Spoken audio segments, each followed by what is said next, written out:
Hello and welcome to another Tabletop Games blog Saturday review. Progress was slow, but it was very satisfying seeing the little pea seedlings grow and then, eventually, flower, before finally producing pods that slowly swelled up to bursting with new peas inside. We carefully crossed different plants in the hope that it would create new varieties, and over time we were able to predict the height of the plants, its flower color, the pod color, as well as whether the peas were smooth or wrinkly, based on their parentage. We were finally ready to work out each plant's genotype by Genius Games.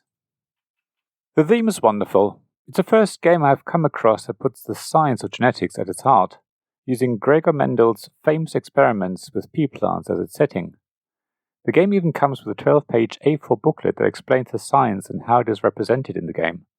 So you're encouraged to read and learn more about the observation of the pea plant's visible characteristics and how their change in the plant's offspring led Gregor to think about the possibility that their underlying characteristics that we now call genes. There are a lot of things in the game that you probably recall from school biology, and that you can recognize as you play, even if the mechanisms of dice rolling, worker placement, resource management, and everything else do abstract the science that they represent. Each round of the game consists of exactly the same 3 phases, which wonderfully emulate Mendel's work of sowing peas, waiting for them to grow, then carefully crossing only specific plants, waiting for the first light flowers to mature into pods, before starting the whole process all over again. Each round feels like a gardener's year. At the same time, you also feel the limitations that Mendel had to work around. You start with only 2 plots for planting, and only 1 plant to grow. There are only 5 rounds in Genotype, and to start with you only have 3 actions you can carry out per round.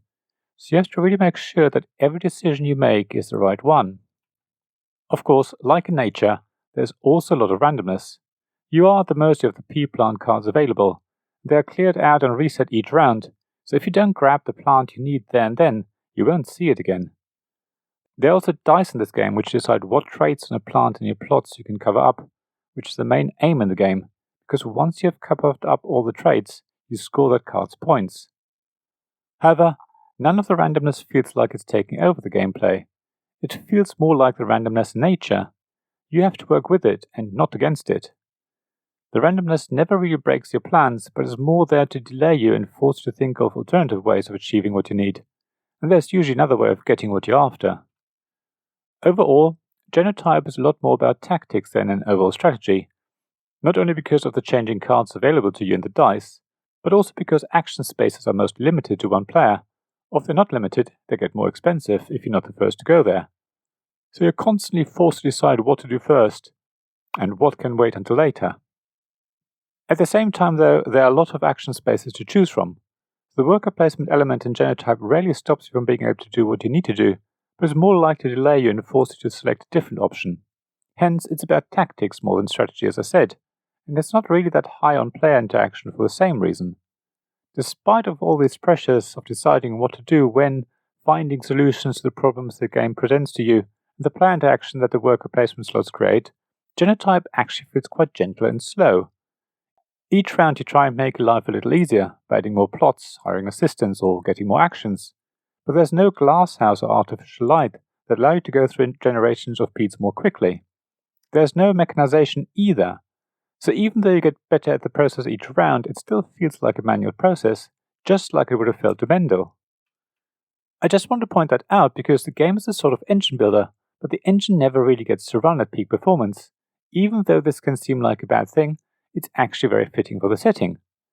I actually think it's wonderful that you don't progress very much during the game, but then I'm a keen gardener, and I know how much work you put into your garden or allotment each year, and how little really improves.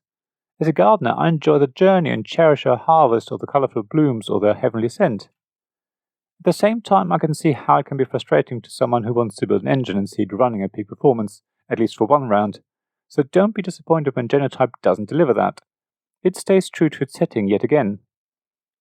Genotype plays relatively quickly because of the round limitation, and despite there being so many different options on your turn, you tend to decide what you want to do without too much thinking time. So, if you're looking for a game that you can play as a family, and that does a good job of teaching you about the beginnings of genetics, then I can highly recommend Genotype to you.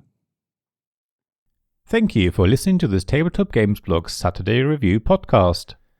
Please check the description below for links mentioned in this episode, as well as to the written version of this article on the blog. If you enjoyed this episode, please subscribe, give us some stars or leave a review. Please also tell your friends about me, and if you want to offer financial support, check out my Patreon and Ko-fi pages, links to which you'll find in the blog at tabletopgamesblog.com. So thank you again for listening, and I hope to see you again soon. This podcast was made possible by the generous help of my Patreon supporters. Royal Patron Sean Newman, Castle Guards David Miller and James Naylor, Dice Masters Alex Bardi, Paul Grogan and Robin Kay, and Shining Lights Gavin Jones, Sarah Reed, Richard Simpson and Tim Vernick.